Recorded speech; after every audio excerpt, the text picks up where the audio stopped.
think about when the last time was that you read through the book of Isaiah. Now, why would anybody do that? But can anybody remember when the last time is that you did a study of that book, specifically even the last chapters, the last half of the book of Isaiah? Can you recall? It's out of all the things to study, it might be one of the more obscure, but has anybody really done a really, nose in the book study of Isaiah? Not necessarily. Okay, well, Isaiah and Jeremiah, from my understanding, were right about the time just before Babylon whacked the southern kingdom, which was about 135 years or so after the northern kingdom fell. So Jeremiah was specifically talking to the southern kingdom, although there's references to the northern kingdom. If you want to get an overview of the book of Isaiah, it's, without going through it right now, it's kind of similar to Ezekiel in that the first half of the book, things get worse and worse and worse and worse, and then all of a sudden, halfway through the book, or two-thirds of the way through, things kind of turn around. So we'll look at Ezekiel also, if we can get through the whole thing this meeting. Yes?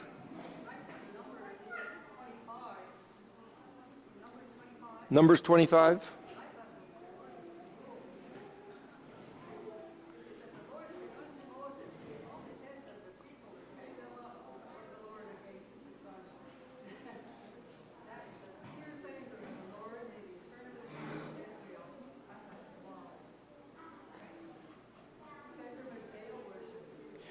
So there's an example here in Numbers 25 where Yahweh has a fierce anger towards his people, but he gives the remedy. And he said, do this, and I couldn't hear what in particular what you said it was, but then his anger would turn away, right?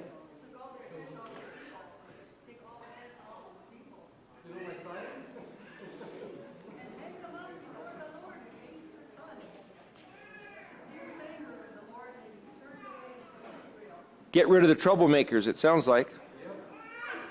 Okay, so to paraphrase in Numbers 25, get rid of the troublemakers, or get rid of the people that are stirring up falsehood, or stirring up lack of belief, or stirring up faithlessness, or stirring up the Baal. Well, Baal worship is, you might say, an accumulation of all these things. The word Baal or Baal literally is translated as Lord. So what they believed in, the Baalim, were, you might say there's a god of the valley, a god of the mountain, a god of the sea, a god of the harvest. And that's where there was one occasion where the Canaanites said, well, they beat us in the mountains because their God is the God of the mountains. So let's attack them on the plain. Let's have a battle on the plain. That's where our God is, and we'll win that battle. And then Yahuwah said, well, to show them that I am master of the entire heavens and earth, he gave his people victory in the plain as well as in the mountain. And he says, don't worship these lesser deities, the Lord of the this or that or the other thing. That's the word Baal, or Baalim would be the plural of the word Baal.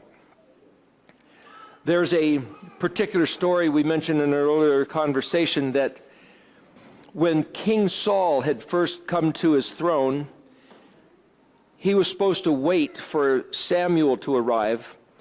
Samuel was late in coming, so he went ahead and offered the sacrifice and got in big trouble for that. And the reason he did that is because the men of his army that he had mustered were actually leaving.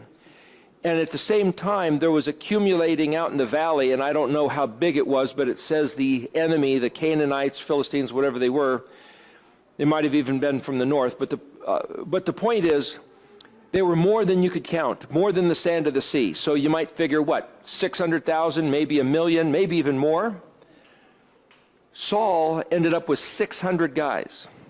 So picture maybe 600,000 to 600. And it says Saul had 2 weapons. 2 swords in the whole army.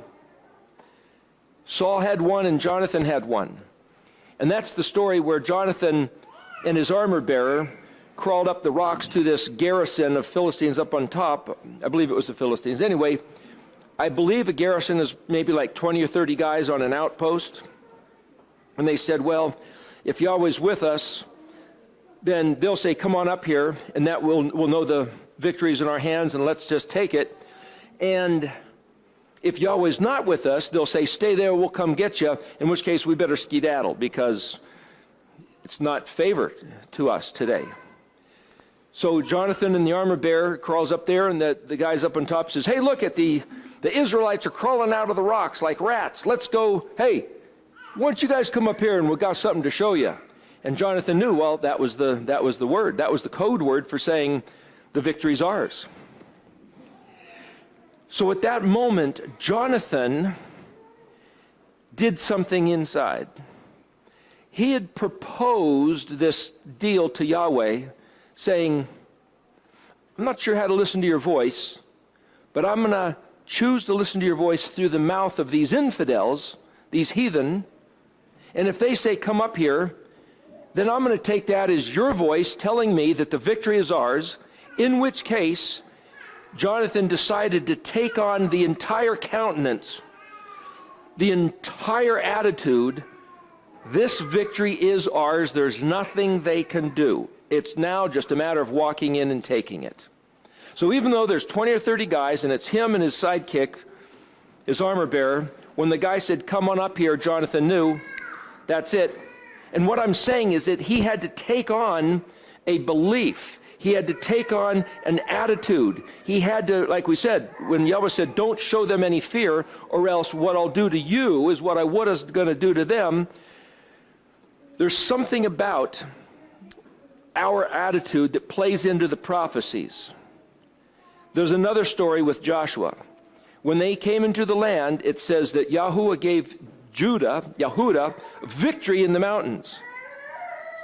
Because Yahweh was with Yehudah, they conquered the giants in the mountains. But then it said the big shots, I don't know if they were giants, but they were a terrible army in the valley, had iron chariots, so Yahweh couldn't help Yehudah there. Now think about this. Why? They had iron chariots, so Yahweh couldn't help them? A minute ago, Yahweh helped them in the mountains, so that Judah was victorious. Why couldn't he be victorious in the valley? Well, in Hebrew, the word iron is Brazil, Bet Resh Zion Lamed, BRZL, just like the country, so that country is Hebrew, so it seems like Hebrew speakers named that country. And the word chariots is Merkabah, which is the name of the Israeli tank. It means combined horse and rider. So Merkabah, Brazil, or one way or the other, that's basically the word iron chariots. Okay, so it means iron chariots. What's the big deal? Well, if you write down those letters and break them apart, look at them individual, every 2 letters, every 3 letters, and try to analyze the word, what I came up with was, it says this: surprisingly, astonishingly, the same way that you'd go over to that coffee pot and push the button and drain out all the liquid contained in it, when Judah saw the iron chariots, it was like they pushed the tap of their own container and their strength just poured out. And they became dalal, that weakened and impoverished and So Yahweh couldn't help them. If you read it as more than a story, what it's saying is Yahweh has a plan. Yahweh speaks the plan as a prophecy. So when we were talking about in Jeremiah 24, it says confirming vision and prophecy, lining up with the ayin, the eyeball, and pay the mouth, and then it sprouts. I'm trying to show you how to read this sequence here. When Yahweh has a vision in his mind, I'm going to be your Elohim, and you're going to be my people, and you're going to be victorious. And then he says so, hey, I've given you this land. The people has profaned itself. The earth itself will spew them out. They don't have a leg to stand on. They're done. Go take the land. And when the people stands there and says, I don't think so, it's all over. We unplugged it. We can stop his vision from happening if we don't hear, if we don't believe it, and if we don't choose to act on it. So the word Shema, just for what it's worth, we talked about this the other day, Shin, Mem, Ayin, Shema, as in Shema Israel, Yahweh Eloheinu, Yahweh Echad. That word is translated listen or hear, but it's actually listen, hear. Remember what Yeshua said, whoever has ears to hear, let him hear. That's this active engaging of your mind. It's like put the words in, organize them, and attend to them consciously, directly. And that word Kohen for priest, if you look up the word spelled Kaf, Nun, where we get the word canon, this is the letter K and these are N's. But a cannon is something that's fixed, that's aimed, that's locked down. And fire a cannon with a certain artillery shell and it goes a certain range to a certain target. We have to do that with his words. We put them where they belong in our mind, and that's Psalmic engineering, lattice, trellis picture. If we hear his words, organize his words, set them and establish them, and then act on them, believing them to be true with all of our gusto, with all of our zeal, with all of our strength, that's literally the meaning of this word Ayin Resh Kaf for Erictology. The Eric has, again, my name's Eric, has nothing to do with me. It's a Hebrew word. And it means take the words, take the letters, put them in order, understand what they mean, and base your behavior accordingly. So what I'm suggesting is, even though I'm saying, hey, look, we have a shot at coming back to the covenant and reactivating everything he promised, we could blow it. We could actually do the same thing the Israelites did and cancel out the promise for our generation. I mean, look what happened. Yahweh had this whole picture in the Exodus happened. So here we are celebrating the week of the Exodus. Yahweh took his people out. He slaughtered the Egyptian army and the Pharaoh and the economy. Egypt was done. And he brought them across the river. And he pelted it with hailstones. So not only their economy, but probably a lot of their buildings were mashed up. The river had turned to blood. The fish were stinking, ruining everything. And almost one of the first things that happened, the Israelites said, hey, let's go back to Egypt. As if there was something to go back to.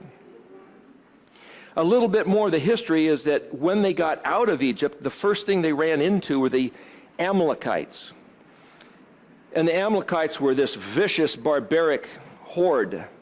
And according to Emanuel Velikovsky in his book of Ages in Chaos, his evidence suggests that these were the famous Hyksos, that nobody knows who they really were, that took over Egypt and ruled it for basically another 500 years. But when Pharaoh and all the army was wiped out, not all the army, but the choicest of the army drowned in the Red Sea, or sea reeds, and Israel took off. When they met up with Amalek, Amalek was on their way in.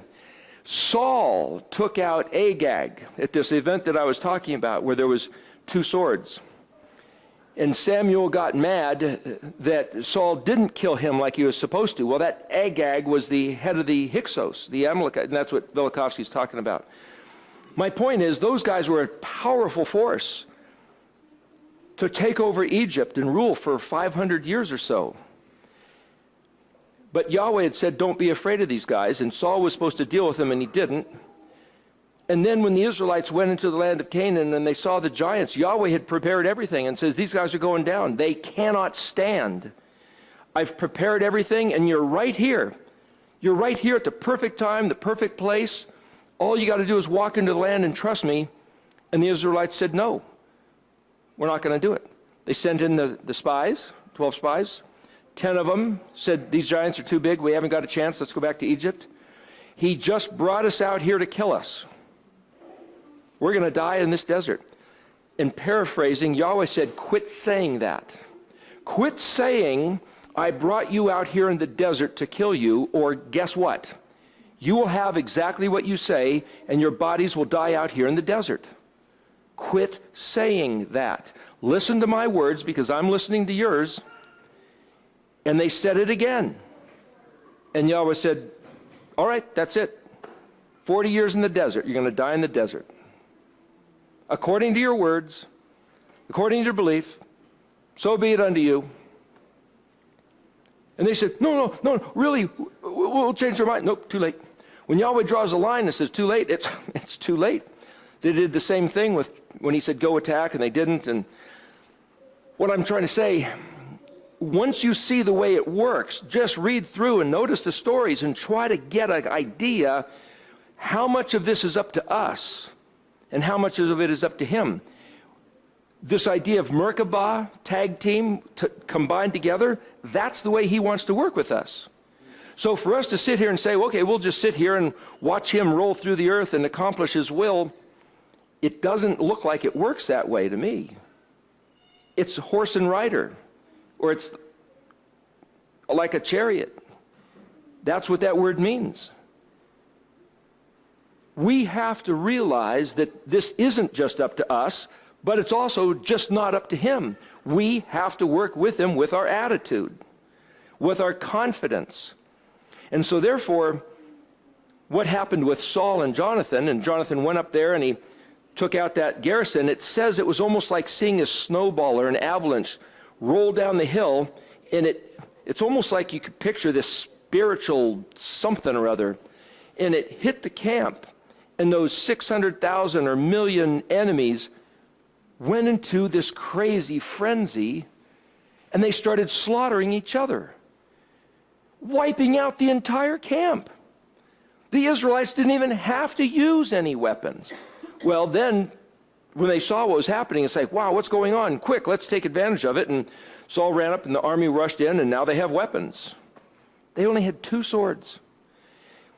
So when I'm saying, look, it doesn't matter how big the bad guys are. It doesn't matter how much evidence the Prophecy Club can lay out on the table, which is probably true. I'm not denying or doubting any of it.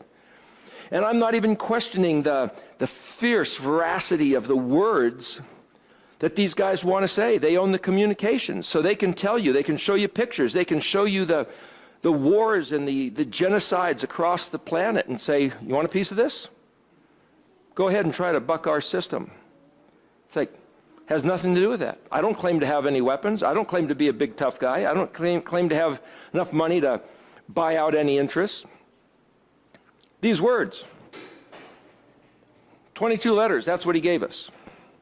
22 letters. And what they mean.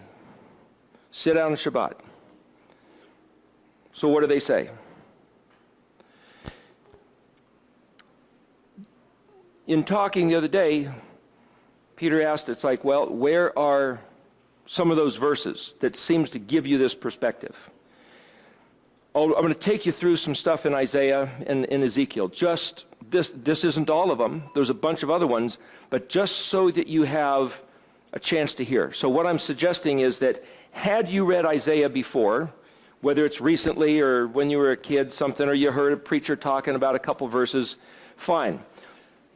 There's a lot to be said for Isaiah. And Isaiah is a historical book, so whatever he was talking about was true for some other context. But I'm also suggesting, like this fractal model, is that if we dare to believe it, I'm suggesting that we should read these words and take them as present tense available for us to take on that attitude of confidence, taking these words verbatim, word for word. And when Yahweh says somewhere, forever, let's consider that means including us. And when he says, Nam Yahweh, that's executive order stamped with his seal, and it cannot be changed.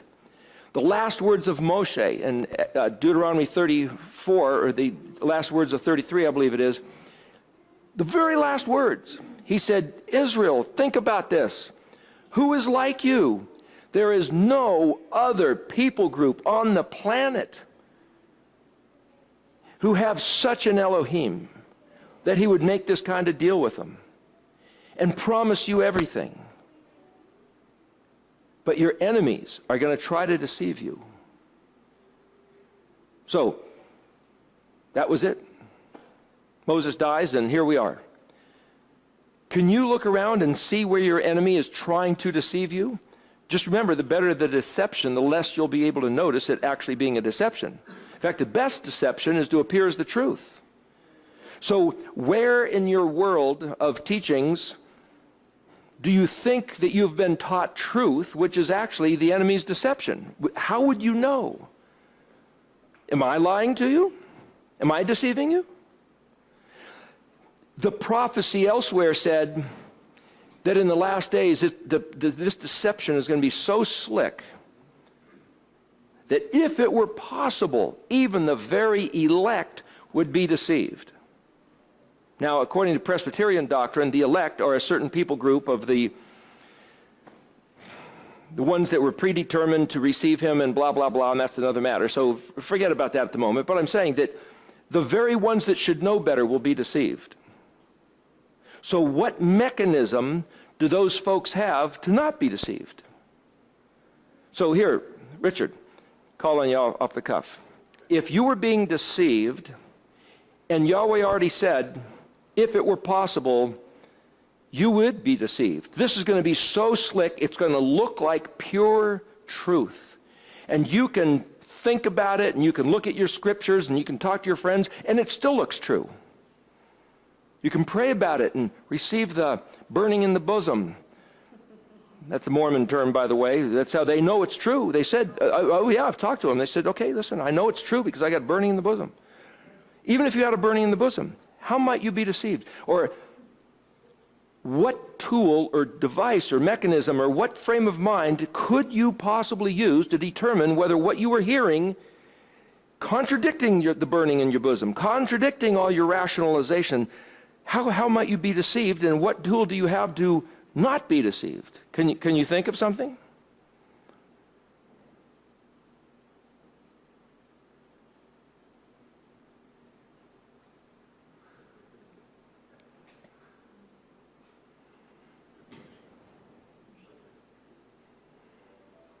Does anybody else have an answer? Tim? I would look at the very foundation of what I feel is truth, what I'm most strongly convicted on, and then I would have to start questioning. Yeah, but what if the foundation of what you believe to be true is part of the deception? How would you know whether it is or not? That's exactly what I'm talking about. I would have to take that and I would have to put that on top of the statutes of the Torah and make sure that everything has... Okay, the statutes of the Torah says, thou shalt not kill, thou shalt honor your father and mother. They're statutes of the Torah. How can you take the foundations of what you believe to be true, compare them to that, and say, I'm not deceived? How do you do that? No, because you're trying to walk out the righteousness that you talked about.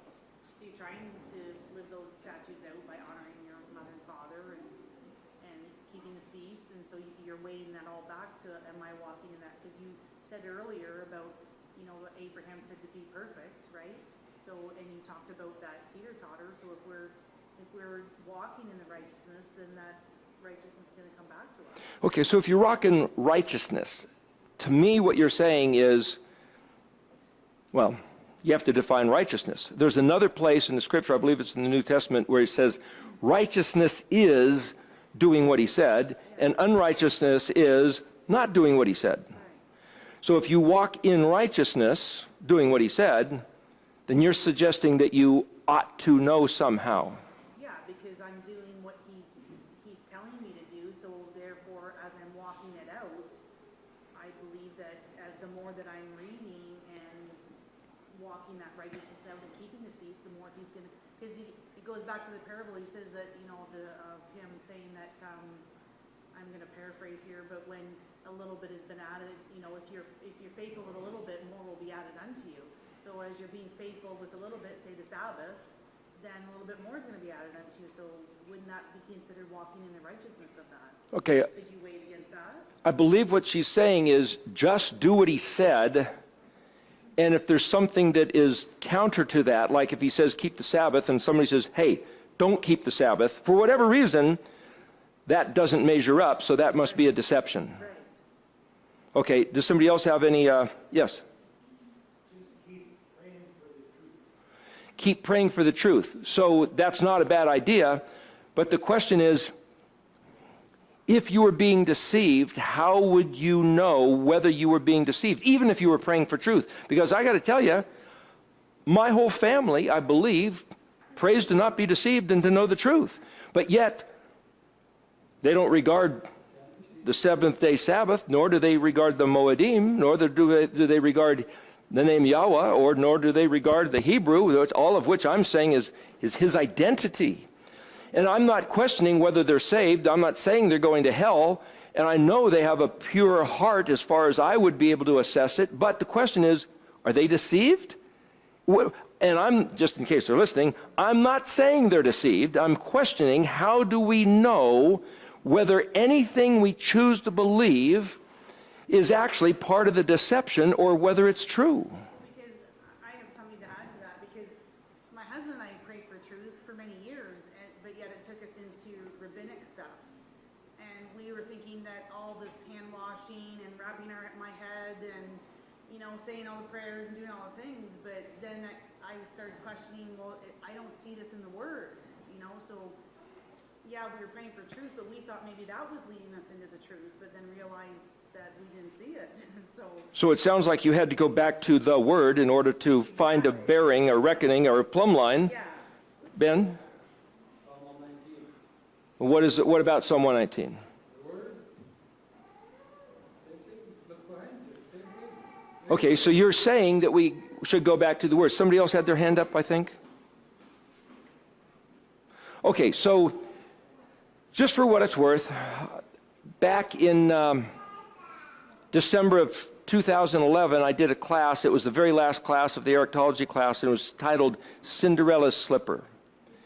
And the reason I called it that is because I was made aware of a book written in the late 1800s by a fellow named Percy Graves.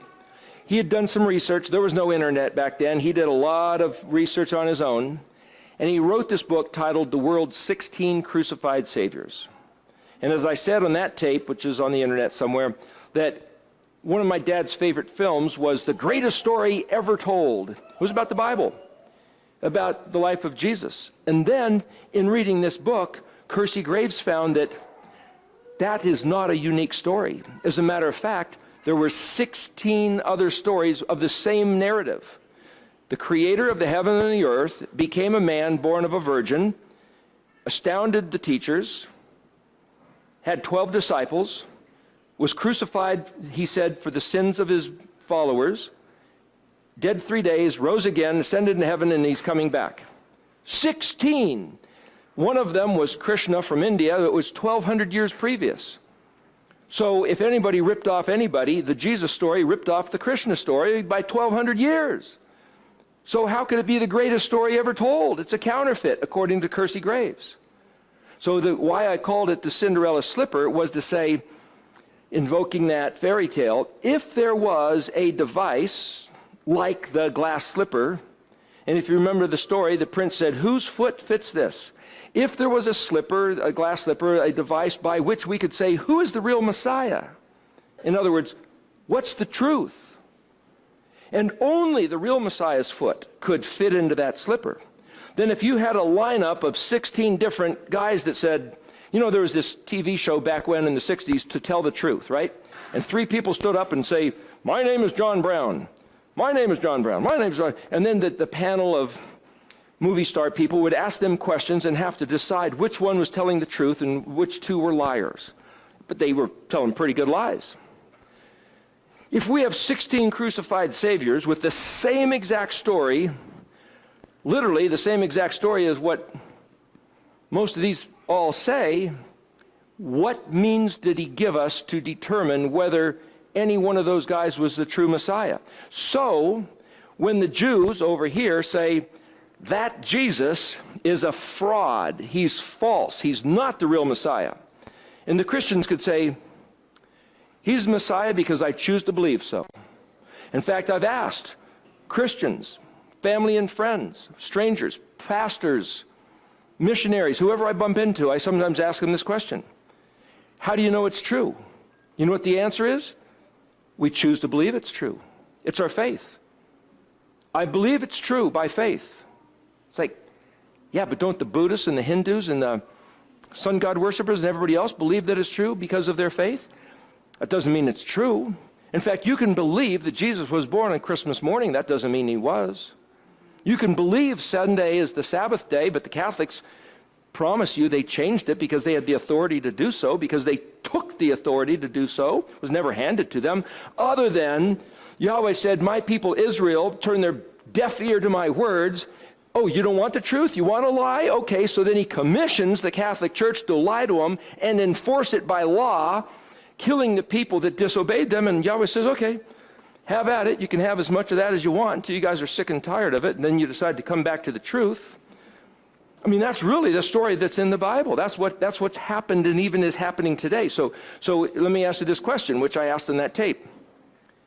If there was a Cinderella's slipper such that only the Mashiach, the true Messiah's foot, would fit into it, and if it's that same thing by which we can determine whether we know it's true, what would that be? Yeah. Well, that glass slipper would be that. Meaning what? The Messiah couldn't fit into that glass slipper. He would not be the Messiah. That's what I believe too. What Richard is saying is that this pattern, he has to fit. And even if I could say, look at this pattern, you can see in maybe being, crucified and raising up, yep. But what about these two right down the middle? 22 letters, number 11 and 12, Kaf and Lamed. What does it mean? Teach the Torah. Teach and learn the instructions. And I'm telling you, my nephew went to a Bible college and they would not study Numbers, Leviticus, and Deuteronomy. I just read a paper that somebody handed me, and I forget who wrote it, and it doesn't matter, but they were saying, hey, the book of Leviticus and Deuteronomy should be tossed out. It has nothing to do with us. I heard on Christian radio, a caller came in and said, hey, are you saying it's okay to murder and kill? I mean, the 7-day Sabbath is right there in the Ten Commandments, and the radio host said, I never said that. I never said you can murder and commit adultery and all that stuff. What I said is, that has nothing to do with our covenant. What does that mean? So that's why I took the time the other day to say, look, there seems to be two different matters. Yeshua came saying, hey, if you're my people, if you come to me, you can have eternal life. Okay. There's this other matter. Yahweh says, if you're my people, these are the instructions, and this is what it looks like to be kadosh. And I will be your Elohim. So I asked my brother this question. He's been many times to Nigeria to give them the book of Luke in their own language. I talked about that earlier. And then in the middle of the night, the Islamic Jihad lights these guys' house on fire, and they come running out. They chop them up with machetes. Present tense happening. It's happened to some of his friends over there. Pretty disturbing. Where is the Christian God? Is he asleep? Is he turned a blind eye? Is he playing solitaire? I read these words, and Yahweh promises to be our champion, our Gabor. Where is he? Well, I also see that he says, hey, this is by covenant. You cannot betray the covenant and then hold him accountable to do something contrary to the terms of the covenant. He said, you don't listen to me, and I will not listen to your screams and cries as your enemies are chopping you up. That's not the way it works. Even though he's the God of love, there's another verse that says he does chesed, tender loving kindness to those who love him and keep his commandments, his instructions.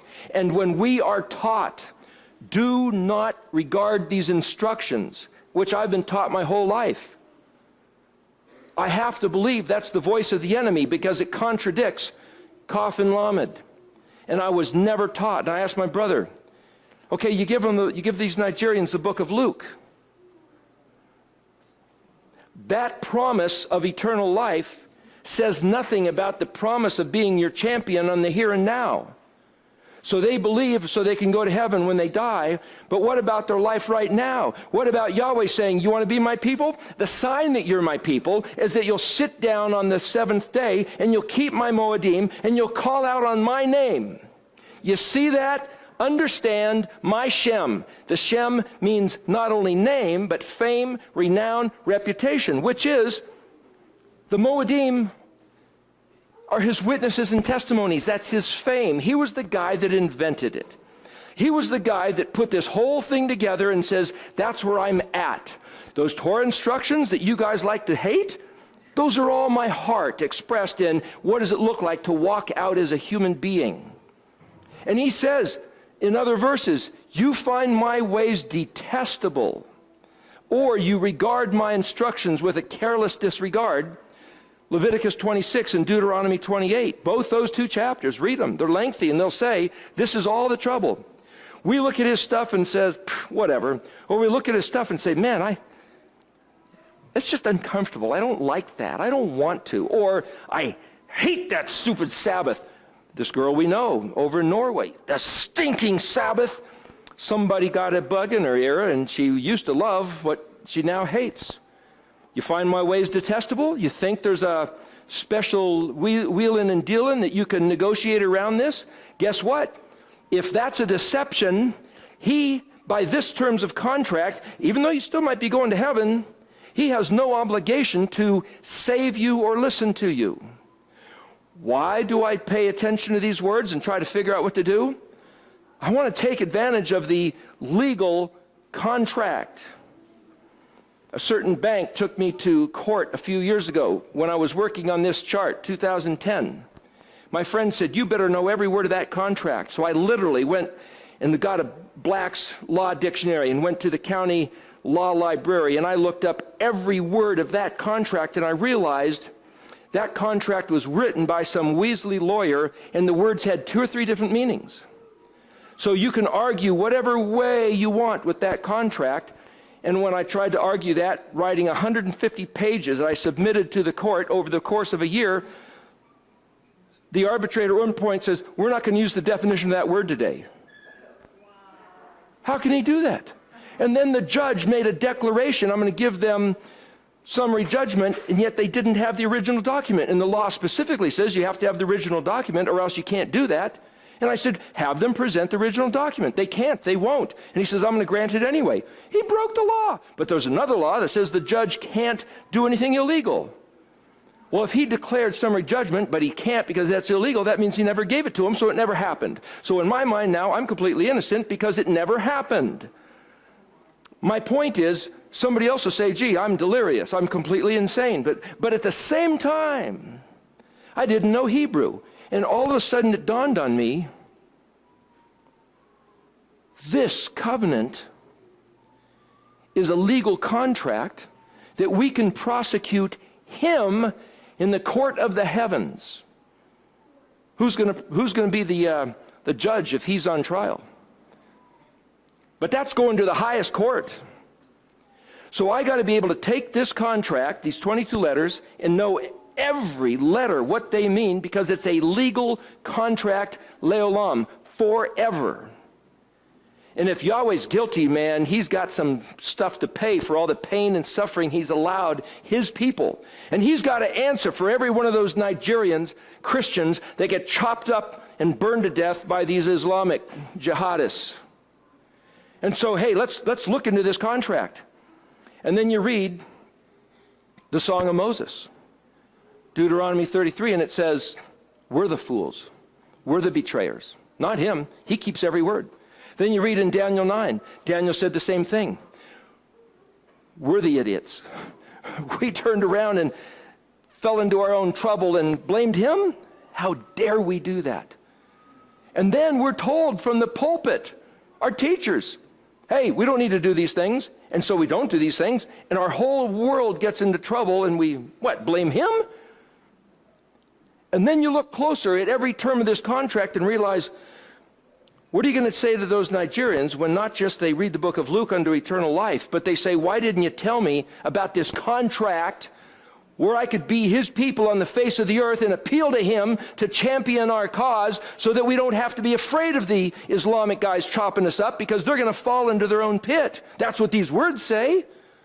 So I choose to read these words and believe what they say, and then I have to take on the mind of Jonathan.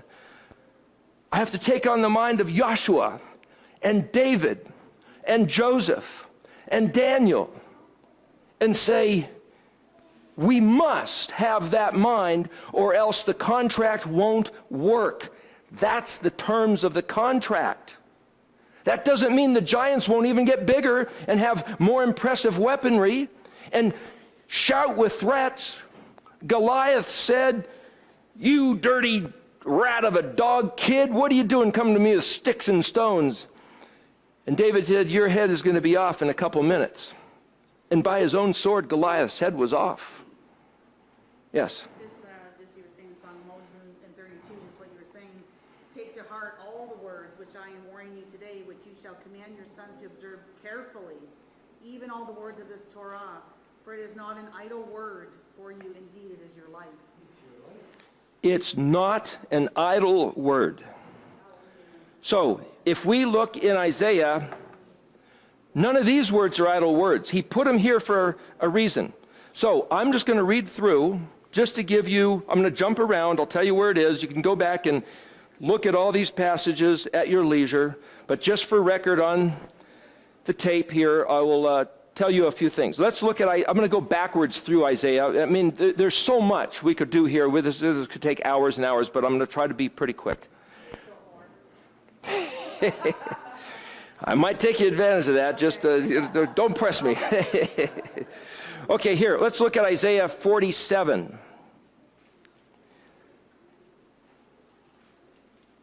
If you look at here,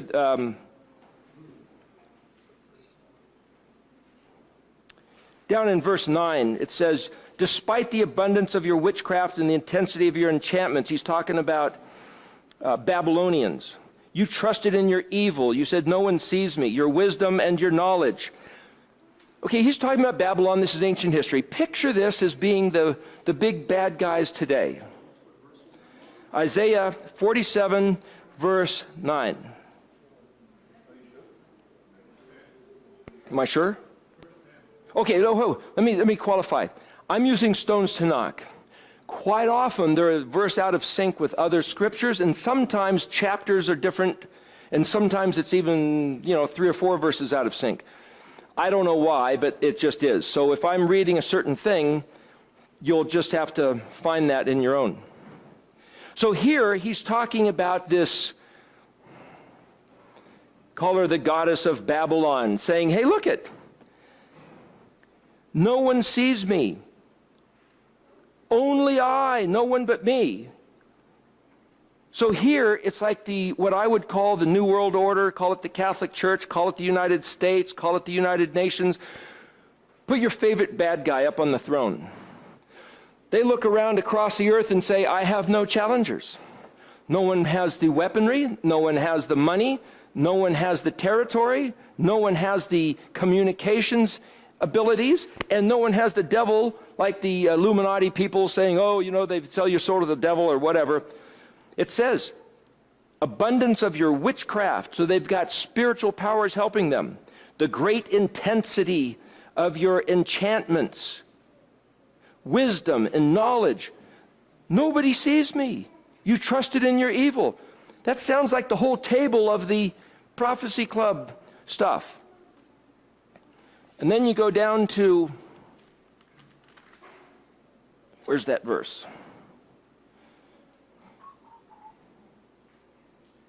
Gosh, I thought it was right here. Hang on. 45:18. Sorry, I thought that was the one who I was referring to.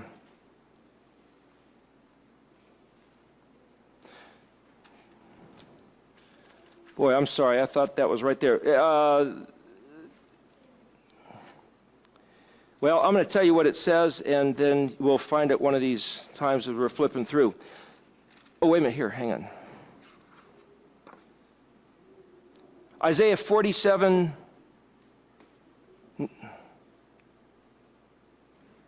5-7? Let me back up. Oh, here, yeah. Verse 5, back up. Here, let me read the beginning of 47. Get down and sit on the dirt, O virgin daughter of Babylonia. Sit on the ground without a chair. Goes on, verse 3, verse 4. Our Redeemer. Now, here's where picture these words. Verse 3 of chapter 47. Verse 4. Our Redeemer, whose name is Yahweh Zavot, the Kadosh One of Israel. Sit silently, then go into the darkness, O daughter of the Chaldeans, for they will no longer call you the mistress of kingdoms. Okay, so whoever this is, if you say, well, this is Babylon of the ancient past, 500 BC, then that has nothing to do with present tense. But think of it as the present tense. I became angry at my people. I degraded my heritage, and I delivered them into your hand. This is Yahweh speaking of what he did to Israel. Yahweh was so disgusted at the way that his own people degraded themselves that he devalued them and handed them to the hand of Babylon and let Babylon just ruin them like crazy. You showed them no compassion, Yahweh speaking to Babylon. You made your yoke very heavy upon the aged. You said to yourself, forever I will be a mistress, so you did not take these upon your heart. And then it says this in this translation, you did not remember end. Or you did not remember my heritage's end. Another way to read that is, you didn't remember that I had promised a future for my people. You didn't pay any attention to my words. You took advantage of the situation where I delivered my people into your hand, but it was conditional on their behavior. As long as they turned away from the covenant, you get to oppress them. And as soon as they turn back to the terms of the covenant and back to my words of instruction, you're done. And yet the world doesn't see this. And depending on your translation, you might not see this. But if you look at it in the Hebrew words, this is what I see. So you back up to chapter 46. Verse 8, remember this and strengthen yourselves. Take it to heart, O evildoers. Recall the early events of ancient times. See, I am Elohim. There is no other. I am Elohim. There's none like me. He goes on to say, I say, and my plan will stand. I will carry out my every desire. There's another place where Aleph Tav, the one word never translated, that's right there in Genesis 1:1. Bereshit bara Elohim Aleph Tav. Hashemayim vayet haaretz, the Aleph Tav is not translated. Nobody knows what to do with it. Even the people who speak Hebrew and the rabbis, it's a mystery. What do you do with that? Yeshua said, I am the Aleph and Tav. And that was what I was trying to say. It's the Ruach HaKodesh. It's the Aleph becoming Tav. That's the plan. And if we can read it because we know what these things mean, then when he says right here, my plan will stand and I carry out my every desire. I have summoned the vulture from the east, from the distant land, man of my counsel. I spoke, I will carry it out. I formed it, I will accomplish it. Going down, I will establish my salvation in Zion, my splendor for Israel.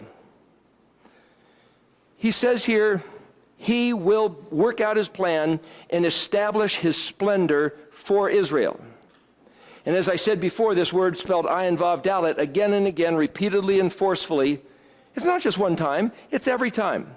And as you cruise through these chapters of Isaiah, and you realize when Yahweh says, just come back and we can make this thing happen. And I can look backwards and say, why didn't my parents do this? They didn't know they had World War II to deal with, and by the way, they were inside the envelope of the curse of 721 BC up to 2010, if that's valid. And somebody would say, yeah, that's nonsense. And it's like, well, okay, you do the math then. You figure out what it means. If it's true, maybe it is, maybe it's not. But if it's true, I can choose to believe, hey, I cannot account for anybody before 2010 why they saw it, why they didn't behave on it, why they came up with other doctrines. But according to what this looks like, they were in prison with blind eyes, and now we're not. So now we can come back to it. Yeah. In this one here, is this what it's saying in 10 have said in your heart, I am, and there is no one besides me. Is that saying that we're saying we're the gods and no one's beside me? That we're saying that in our heart? I believe that's what Babylon was saying, like the New World Order. The New World Order says, hey, look at, North Korea, you try to step against us, Iraq, Panama, put in your favorite country. Hey, Mr. Gaddafi of Libya, try to stand up against us. Boom, you're out of here. Well, what happened? Who can contend with these guys? I can't. Yahweh can, because it's not about them. And what I'm saying, like what I showed before on the teeter-totter, where Yahweh says, he put the other nations around Israel. What does that mean? It's not just geography. When Israel turns to Yahweh, all the other nations are subservient. When Israel betrays Yahweh, he gives all the stuff that he gave to Israel, his blessings and all, to the other nations. All the other nations are conditional upon Israel. Who's Israel? Well, you can listen to Matthew Nolan or whoever and say, well, those guys that are in the land don't supposed to be in the land. It's really somebody else and blah, blah, blah, whatever. Listen, anybody can choose to be Israel. Even the Islamic guys can choose to be Israel. Whether you're of the blood type or not doesn't matter. He said there's one Torah for the stranger, the proselyte, as well as the native born. It just doesn't matter. You want to be Israel? Sign up. Be his people. Listen to his words and do what he said. Anyway, you back up into chapter 46, verse 4, and I'm just looking at these pages here in this particular text, so you might have to flip pages. But he's talking about Yahweh speaking of Israel. Listen to me, that's the word Shema, O house of Yaakov, and all the remnant of the house of Israel, there you go, all 12 tribes, who are born by me from birth, who are carried from the womb until your old age. I am unchanged. Yahweh hasn't changed. And until your hoary years, your old age years, I will carry you. I made you and I will carry you. I will carry you and I will rescue you. Okay, what point did that stop? When we turned away, when we jumped out of his arms. We can jump back into his arms. It's our choice. Chapter 45, verse 18. Thus says Yahweh, creator of the heavens. He is the Elohim, the one who fashioned the earth and its maker.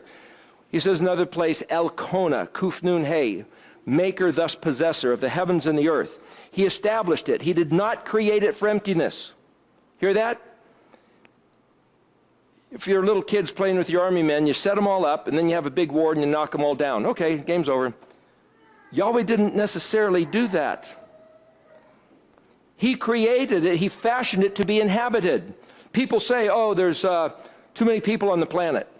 Well, not according to this. I am Yahweh and there is no other. I did not speak in secrecy someplace in a land of darkness. I did not tell the descendants of Yaakov, that's us, to seek me for nothing. These words are not for nothing. That means that every one of these words, if we know what they mean and we know what they say, are useful for us. They are tool. What? I am Yahweh who speaks righteousness, who declares upright things. Gather yourselves, come and approach together, O survivors of the nations, who do not know, who carry about wood of their graven image. Goes on and on. That stuff about we don't know. We didn't have our eyes open. We were told lies. Doesn't matter where you're from. Doesn't matter whether you can trace your heritage back.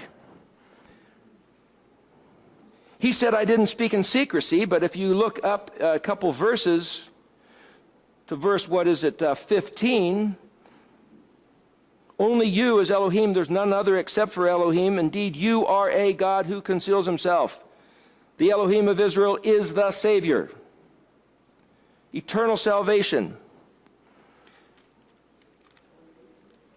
Verse 11, this is chapter 45 still. Thus says Yahweh, the Kadosh One of Israel, and the one who formed it, ask me about the future events, about my sons and about the actions of my hands. Shall you, it says command me here, but that word could be read as, shall you take note of it? And the other way to read that is that Yahweh has distinguished himself. Ask me about future events. As we said earlier, I'm suggesting that this here is the prophetic oracle. You want to know the future events? Look at these letters. Let's see, you're going to go into the Het, like Yeshua in the tomb, and then you'll take it to your heart regarding the instructions, and you will assemble together and sprout out and rule the world in his righteousness the way he said.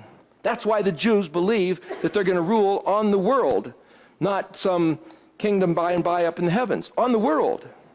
The Jews who read these words, and then you can say, well, I don't think those Jews are doing the right thing with their politics and their culture and their religion and their teachings. Like, whatever, that's another story. What I'm saying is, if this is the model of the prophetic track of life on earth, then for the NWO to sit here, or whoever it might be, a few years ago it was the Mongolian hordes of Huns, and before that it was maybe the Aztecs, so it would mean whoever's not his people gets to sit on the throne while his people are interred like the caterpillar in the chrysalis until it's time to sprout. And when do we sprout?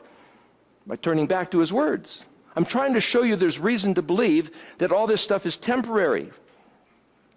Ask me about the future events. How are we going to do that? Okay, Yahweh, show us about the future events. Where do we hear? Look in nature, look in his words. I'm suggesting this is where we can ask him about the future events. Read it as if he's trying to tell us something. Okay, back up some more. Verse 5 of chapter 45, I am Yahweh, there is no other than me, there is no God. I will gird you, though you did not know me, in order that these from the east and west will know that there is nothing besides me. I am Yahweh, there is no other. That's why when the Christians say, Jesus is our God, and the Jews read this, they say, you're contradicting. How can that man be your God? Well, he's the same guy as that. Only Yahweh says, I'm your Savior, and there is no other. Beside me, there's no other. Well, except for the guy sitting on your right hand. See the confusion? There's a conflict. So you can't tell the Jews, you got to accept this guy. And the Jews, like Tovia Singer's telling the Christians, you're being lied to. Come back to Yahweh. And so the truth of the matter is where? I'm suggesting Yahweh has revealed himself in these 22 letters, and these 22 letters, by the story of the slaughter of Yeshua, proves that he and the Father, he and Yahweh are echad. It's not a matter of contradicting and poking. Each of the two groups seem to have one good eye. I and the Dalet see the door. I and the Tav see the covenant. And they're both trying to poke the good eye out of the other one. And it's not a matter of blending Judaism and Christianity, like taking two errant branches and weaving them back together. It's going back to the basis, the root of these words, and saying this is where we all should be. Verse 21, chapter 44, remember these things. That word remember is zakar, which means bring them back to your mind. The word Yod-He-Vav-He, he said, is his Shem Zakar. That word Zakar, as in Zechariah, Zakar-Yah, it means remember, recall, bring them back to your mind. And the other interesting thing when he says that Yahweh is his Shem Zakar. Shem is name, fame, renown, occupation. Listen, there's something about, I believe, there's something about that name Yod-He-Vav-He, that if we go back to remember Yod-He-Vav-He, which they took out for 2,300 years, somehow all these other things will come to mind also. Remember what he said about the blue thread and the Zitziot?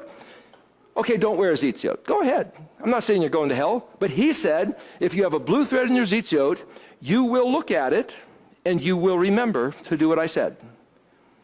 If you recall his name at the end of chapter 20 of Exodus, after he gave the 10 Commandments, he says, in all places where I zakar my name, what does that mean? It's translated where I allow or cause. Those verbs are not there, but it's implied by the spelling of the word zakar. So in all places where I allow or cause my name to be recalled to mind, and then the word literally means I import myself to arrive there, and I will bless you. So if somebody says, it doesn't matter what his name is, doesn't matter how you pronounce it, none of this stuff matters, blah, blah, blah, it's just stuff. It's like, listen, this stuff is his Shem. Not just how do you pronounce his name with the 4 letters, but the stuff of all his concerns, the matters of his heart, the stuff of his ruach. And so that's his Shem. And he says, wherever, whenever, however he allows or causes his Shem, this stuff to be brought to our minds, remember, O Jacob, these things, you are my servant. I fashioned you to be my servant. In other words, he made the sons of Abraham specifically to regard these matters. Do not forget me. I will have. And then if you read in other translations, it says I have, because you put the letter tav and they don't know whether it's past or future. Wiped out your willful sins like a thick mist and your transgressions like a cloud. Return to me, for I will have redeemed you, or I will redeem you. Sing a glad song, O heavens, for Yahweh has done wonders. Shout for joy. Yahweh has redeemed Jacob, thus he will glorify himself through Israel. Yahweh is not going to go to a pagan group. Yahweh is not going to go to the church to glorify himself.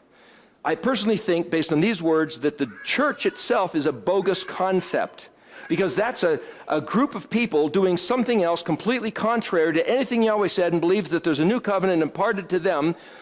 And he said he will glorify himself through Israel. The word Israel is yashar, which is straight, level, even, smooth, direct. And El is the word for not just Elohim as in God, but also power and strength. So somebody with the attitude of Joshua and David, it says, with power and strength, like Jonathan crawling up the rock and said, we're going to take these guys, because that's the straight path. And he already declared, because these guys spoke those words, come on up here. Okay, it's ours for the taking. It's ours for the taking. Just take it. Just do what he said and take it with absolute confidence. But your enemy will try to deceive you. There'll be little whispers like that devil and angel on the shoulder. What if it's not true? Oh, he didn't really mean you. Oh, that was really done away with. You give ear to any of those voices and it's done. It stops. It's over. And again, I could show you other stories where the same thing, but Yahweh made the house of Israel specifically to be his servant. Back up in 44, verse 6, thus says Yahweh, King of Israel and its Redeemer. So when people say, well, Jesus is the King of Israel, this says Yahweh is the King of Israel. Is that a conflict now between the Christians and Jews? Quote Isaiah. Yahweh, master of legions, Yahweh Zavot, I am the first, I am the last, and aside from me, there is no God. Okay, whoever will declare that he is like me, let him proclaim it and set it forth, since I emplaced the people of antiquity. I could go on and on about each one of these, but what I'm saying, he placed this stuff since antiquity, laid it out and said this is the way it goes. So as we're trying to read this, you want to study prophecy, study the alphabet. You can study Daniel and Revelation, and it's really confusing. You're trying to figure out which kings and when's this going to happen and that going to happen. If you study this, it looks to me, I mean, you could disagree with me, but it looks to me like this is the prophetic utterance where Yahweh is talking about himself modeled in the life of Yeshua, and that the nation of Israel plays out. And I can choose to believe that the fourth beast is going to come and tear us up and Yahweh's not going to give us an ear, or I can choose to believe that we do give an ear to Yahweh and the fourth beast falls into the pit of his own making, the same trap he set for us, he's going to fall in like Haman. And let them go ahead and try to design their trap. Let them go ahead and yell and shout like Goliath. Their head's coming off. They looked around and they see no other Elohim. They think that they're the God. But Yahweh said, hey, 77s, this was all just to get Israel to turn back. And as soon as Israel turns back, it's over. There's no more reason to continue the punishment. It was all to get us to turn back to him. Why are we sitting here? Because we've turned back to him. That's why we're here at this Moed. This looks to me like it's proof that it's the time. So you back up to verse 20 of chapter 43. The beasts of the field will honor me, the jackals and the ostriches. You can look at those words and say there's other meanings to those. We won't go into that, but it says, I have put water in the desert, rivers in the wilderness to provide drink for my chosen people.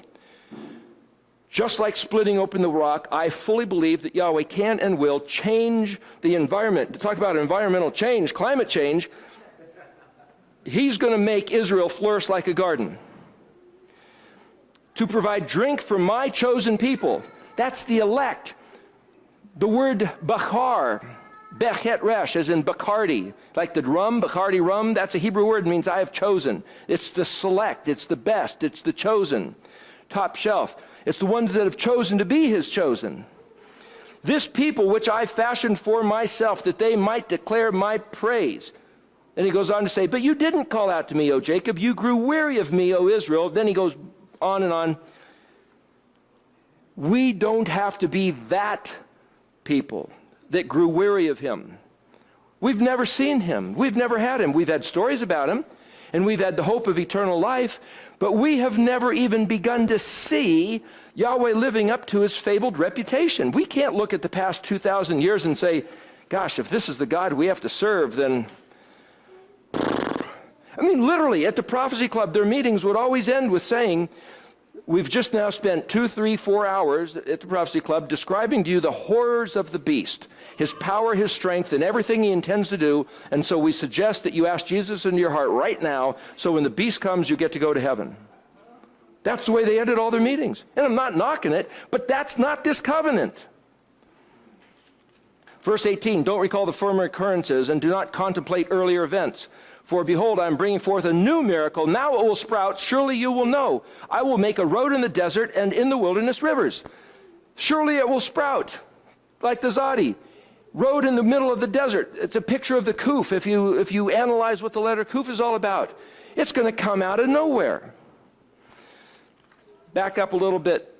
Chapter 43, verse 11. Only I am Yahweh. There is no deliverer aside from me. Thus says, verse 14, thus says Yahweh, your Redeemer, the Holy One of Israel, the Kadosh of Israel. Verse 7, everyone who is called by my name and whom I have created for my glory, whom I have fashioned, even perfected, to liberate the people who are blind, though they have eyes, and deaf, though they have ears. Verse 3, I am Yahweh, your Elohim, the Holy One of Israel, your Savior. He goes on and on. You were, verse 4, you were precious in my eyes. You were honored and I loved you. I put people in your place and regimes in place of your soul.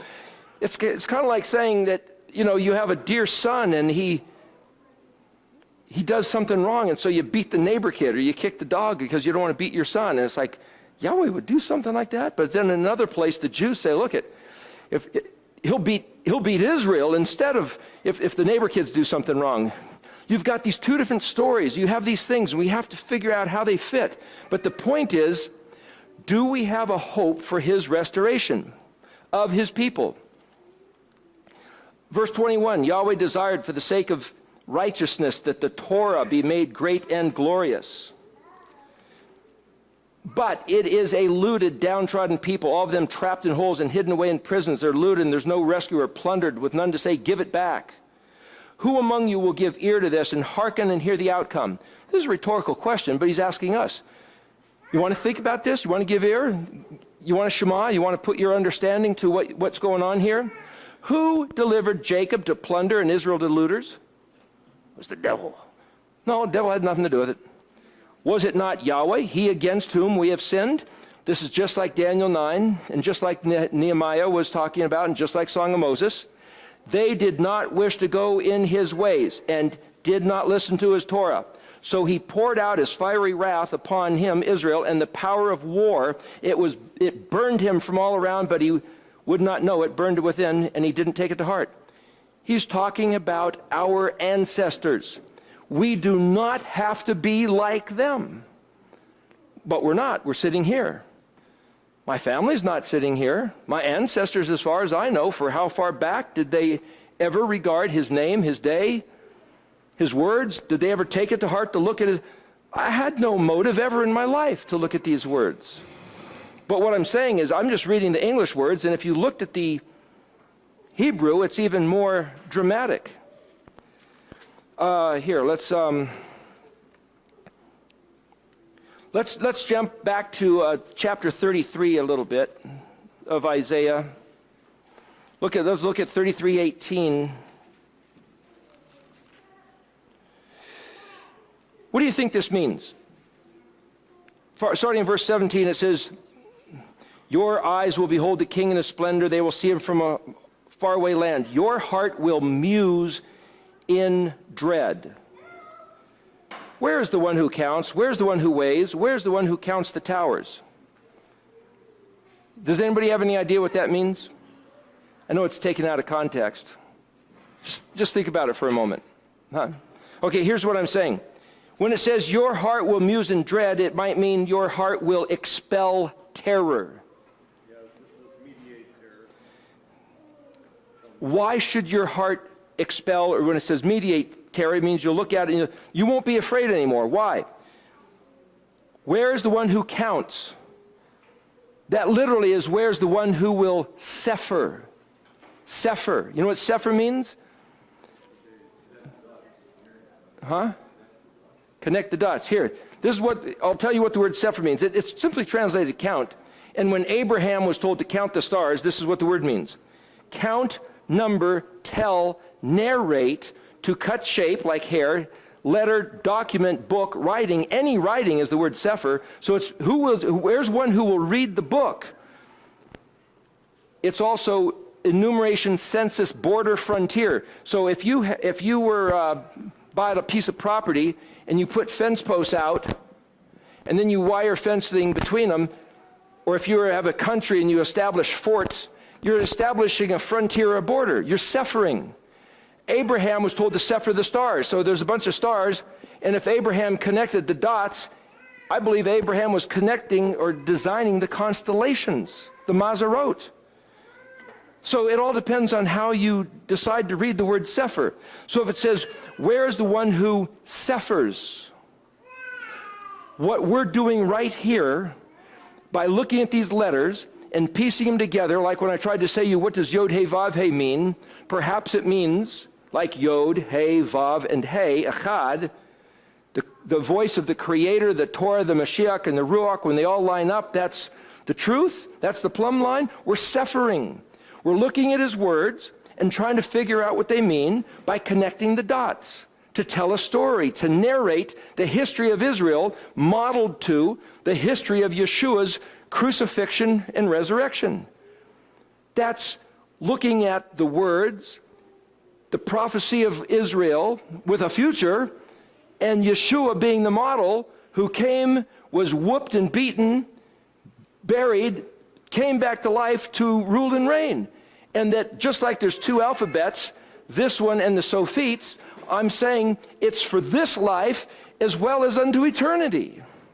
I'm trying to sepher what's in the words. And when it says, where is one who will sepher?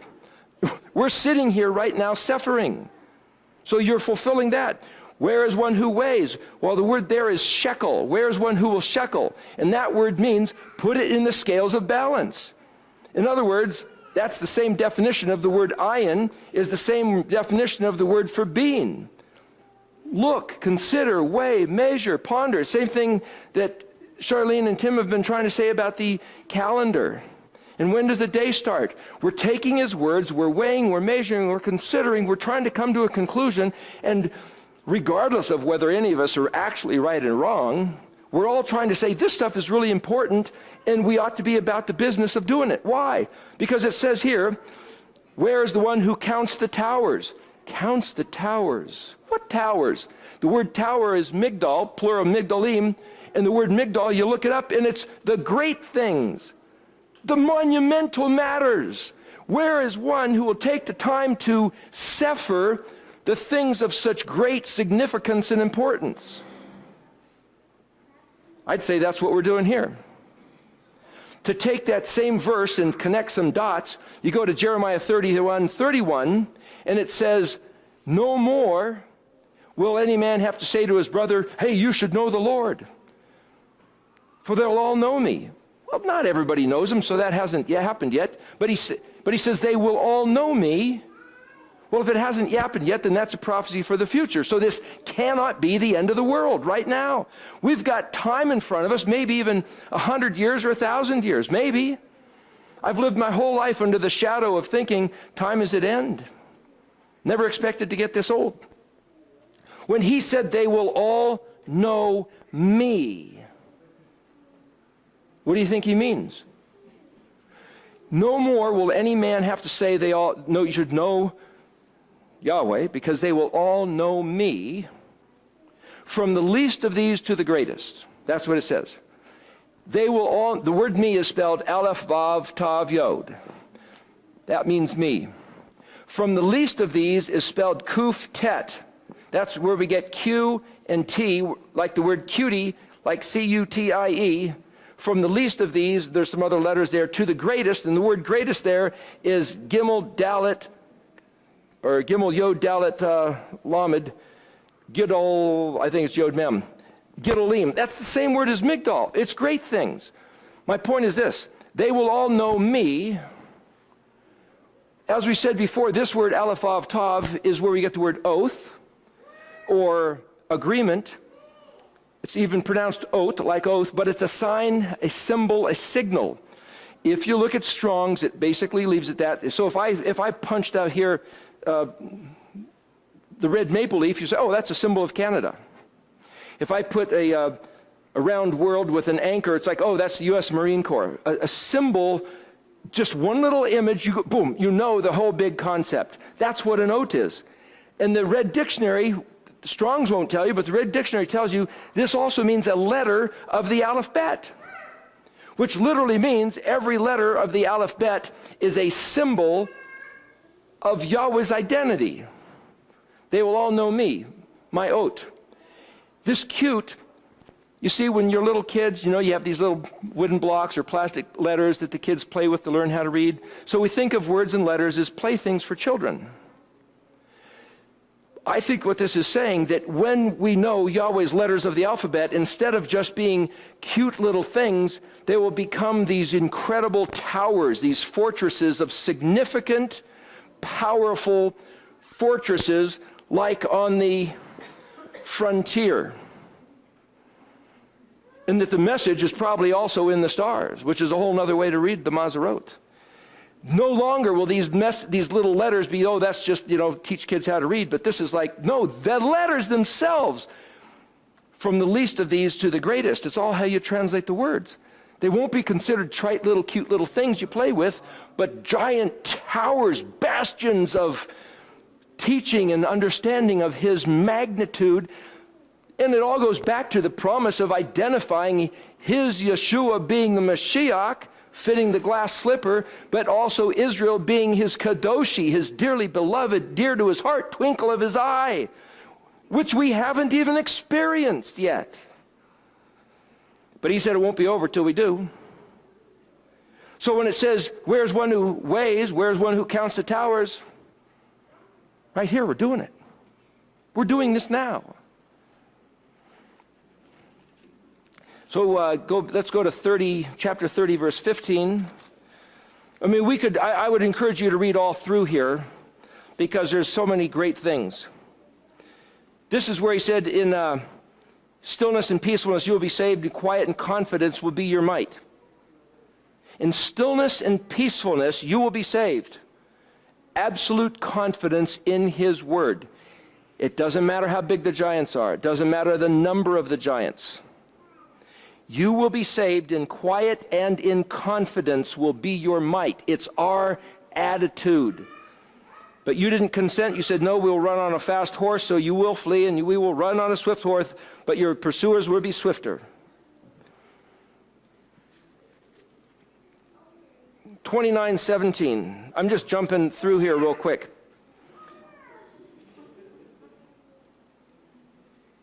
Behold, just a little while, the Lebanon will become farmland. The farmland will be considered like a forest. On that day, the deaf will hear the words of a book, and from darkness and blackness, the eyes of blind people will see. I believe that it has to do with understanding this alphabet. You can be deaf and still see this. How will the blind people see? There's many other verses talking about where Yahweh, just before that, verse 9, ponder and be astonished. They who have been utterly blinded, they were drunk, but not from wine. They staggered, but not from liquor. For Yahweh poured upon you a spirit of deep sleep. There's the There's the sleeping beauty I was talking about. And he has closed your eyes. He has covered the prophets and your chiefs, the seers. To you, all the prophecy is like the words of a sealed document, which one gives to a literate person saying, read this, please. And he says, I can't read it for it's sealed. That's like somebody saying, are you telling me there's a prophecy in this? It's just a bunch of letters. What do you mean there's a prophecy? It's like Daniel, hide the word, seal the book until the time of the end. Okay, in the end of what? The word end means wake up. If you put a yod in front of it, that means he will, which put the hand, like the hand that opens something up. My point is, I'm going to show you something kind of interesting here for you to play into this verse. So he says, take the sealed book and give it to a literate person. And the literate person says, I can't read it, it's a sealed book. Then he says, give the document to an illiterate person, saying, read this, please. And he says, I can't read it, I'm illiterate. Now, I'm going to show you something. You guys are probably all illiterate when it comes to Hebrew, right? Okay, I'm going to write some words on the board, and we're just going to look at them as illiterate people. No schooling, no college degrees in Hebrew.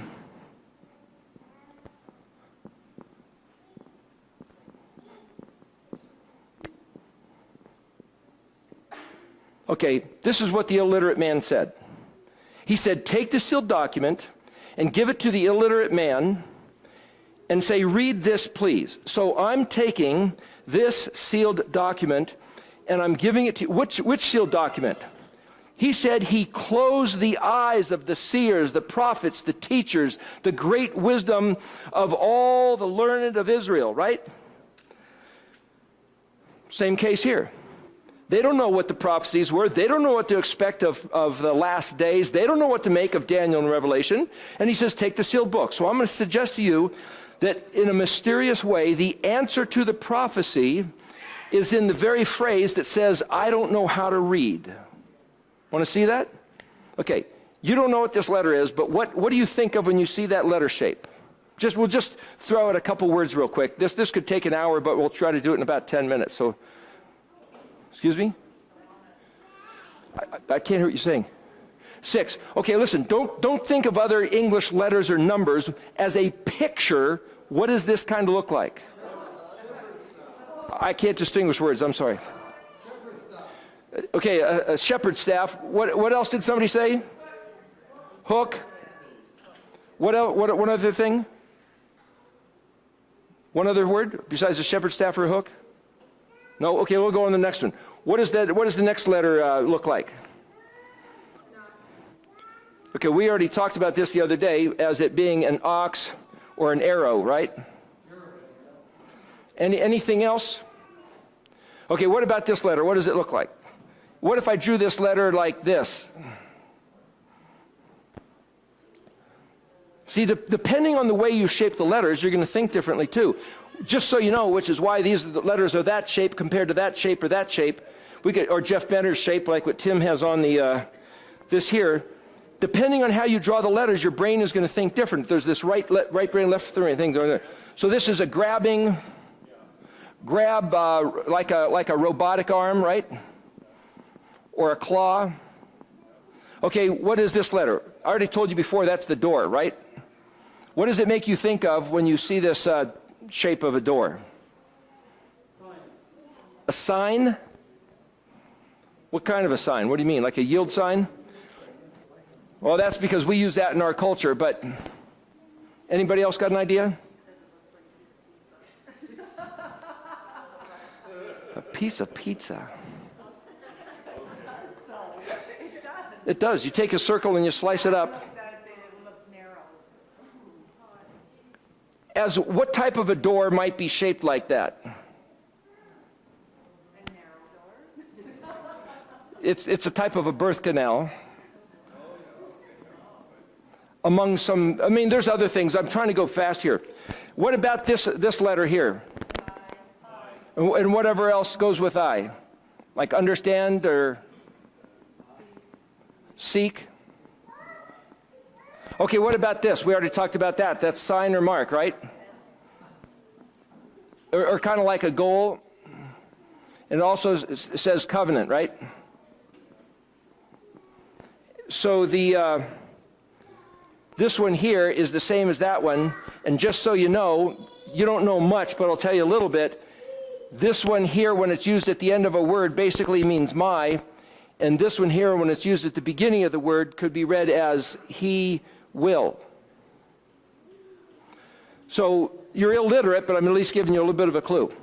Okay, let's look at this word here. 3 letters. What does this make you think of? A what? This? A window? Window or a telephone pole? A tree? Antenna? Anything else? Okay, what about this letter? Open mouth? Anything else?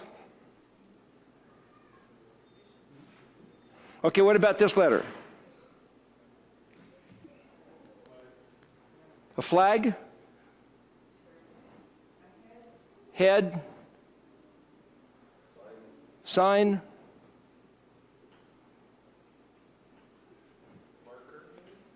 A what? Like if you stuck a flag as a marker to keep like a golf flag or something, so that's kind of like a sign or a flag or something that sticks up to indicate, so that's some type of an indicator. Okay, here, real quick. If you were to hook these two together, because these two form a word, if you have a shepherd's staff or some kind of a hook blended with the concept of an ox or an arrow or something that's sent out, what makes you, don't think of one word, but as a sentence, as a concept, what do you make of that? What is that? What feeling do you get from that? Leadership. What else? Anything? Something sent out to retrieve. Okay, so here is the master dispatching a retrieval. Is that what you're saying? Okay, so master dispatch for retrieval. Okay, what about this? If you were going to put, say if we take these middle letters, these 3, because this means he will and this means my, what if we take these 3, which is some kind of a door like a birth canal, some kind of understanding, and some sort of a sign of the covenant. What do you get if you hook all 3 of those together? Give us a new understanding of the covenant. New understanding. Does anybody else have anything else? Really? You think he got the best answer right off the top like that? No other? I had the exact same word-for-word answer. You had the same thing? Anybody else got anything better? Nope. Okay, if you were, now, hang on, if you were to not think of this as he will or my, but if you just saw this as a grabbing claw or robotic arm here, and a grabbing arm and robotic claw there, then how do you fit that into the whole word? What would it then say? Grab a hold of it and hang on to it. Grab with both hands. Okay, then what do you make of putting these 2 letters together? Some kind of a structured, window, telephone pole, tree, antenna, combined with an open mouth. It might mean you got good cell phone coverage, right? Receive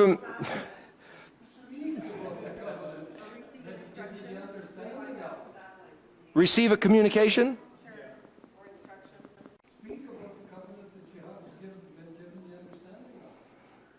Okay, you could say speak of that. Okay, now if you were going to combine these 2, what would that look like? The open mouth and the flag head sign, something captures your attention with an open mouth. What do you get with those 2? Warning, a signal. Good or bad? An alarm, right? Alarm is kind of audibly like this with an open mouth. Okay, so here, alarm or a shofar. Anything else? Okay, what do you get if you join this with this so that you're reading it as one word?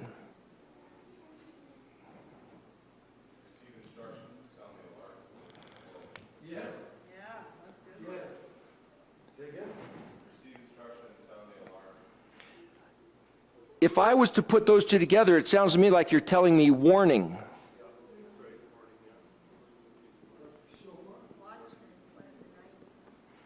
Watchman, what of the night? Watchman, kind of like what's up with a question mark? Okay, in other words, now, what if we were going to hook all three of these together? What do we got? How can we synthesize this into one phrase? Somehow the master dispatches for a retrieval, or shoots something out anyway, and the fact that you think it's a retrieval is because this is a hook shape. So what's he trying to retrieve? Lost sheep, maybe, if it's a shepherd's staff? Okay, and what does this mean? He's new understanding of the covenant, or grab with both hands. What has this got to do with this? Sorry? Okay, he wants to retrieve back his, what did you say? Same thing. Okay, so this seems to me that the big guy, the boss, the master, the owner, is going to send out something to retrieve his people, and he's going to grab them with both hands, or he wants them to grab a hold of the message with both hands. And how do you fit this in? Bill, what have you been saying? You've been going around giving people a warning, haven't you? You've been playing into this, I think. Okay, so somebody just read this as you would just tell me a concept then. Just putting all three together. We just walked through it. Somebody, anybody? We're being hooked to hear from the leader who wants us to grab onto a new pathway of understanding as we see, like the covenant, his instruction. The one tells us that don't see it. Sure. Okay, how would you read that? Mind you, we're all illiterates. Nobody knows how to read Hebrew. We're just looking at pictures like cartoons, right? Just pictures. There's no right or wrong. There's no authority figure standing up in class and say, you should have paid attention. We're just reading it like a bunch of illiterates. I mean, this is the house of Ephraim. We were never taught how to read Hebrew. The Jews maybe have their rabbis and sages and their Talmud that's 10 feet wide of thousands of pages of books, but we don't have that. We brought up in a church of blind guides and fools. So we're just trying to find our way here. So don't feel like you have the wrong thing. Just how would you pull this together?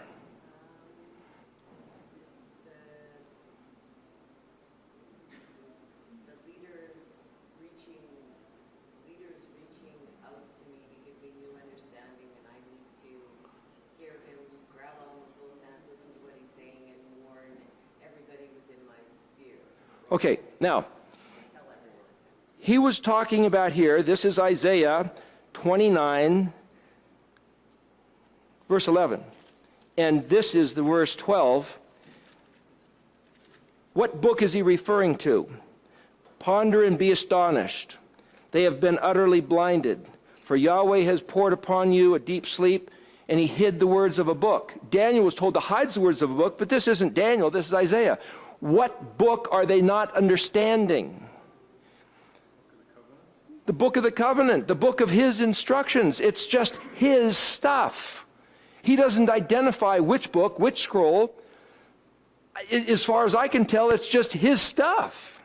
His name, his ways, his covenant, his heart, his ruach, the seven thunders, the seven eyes, the seven spirits. It's all echad, isn't it? I mean, how much can he tell us? It's all the same message. And what's the message? You just read it. You just told me, as an illiterate, what that scroll is all about. And yet, the great sages that Yahweh has blinded have no idea what it's about. So I'm just showing you that you just looked at some scribbles of pictures, and you just told me the entire message. Why was Yeshua sent? He was the one dispatched to go get us. Why was Moshe sent? to give them the understanding that if they grab with both hands, warning, choose life or choose death. Why are we here? Why am I talking about this? Warning, we're at a crossroads. We can choose to grab a hold of the covenant and live. This world, I believe, is a real reality as well as for unto eternity. It's all right here. Warning, like Bill has been telling people, the day of the Lord is at hand, the day of Yahweh. Choose to be on his side or not. It's the same message that's all through here. Choose life, learn the instructions, take it to heart, do what he said. Remember, how you do what he said is whatever you do is going to come back. You all have to eat of the fruit that you bear. And before you is set the hope of restoration. That's the message, that's the pattern, that's the everything. And you just read it as illiterates. You just fulfilled, as it were, this verse. It says right here, the illiterate can't read it, and the literate can't read it, and you guys just read it. Doesn't that blow your mind? And yet these words simply say, this is the word translated as know. This is yadati. Remember the word nudati means I will reveal myself? It was nun vav, dalet ayin tav yod. So instead of a nun vav, it's a yod. But it's the same word, revealing myself. Yahweh reveals himself by understanding the covenant. And if these 22 letters are the engineered structure of the covenant, because that's the way that he chose to communicate, and Yeshua is the exalted man who opened his mouth, so the words, according to what Yeshua said, this is the word sefer. Sefer. It says, where is one who will sefer? You guys just sephered the word sefer. I think this is great stuff, personally. Yes?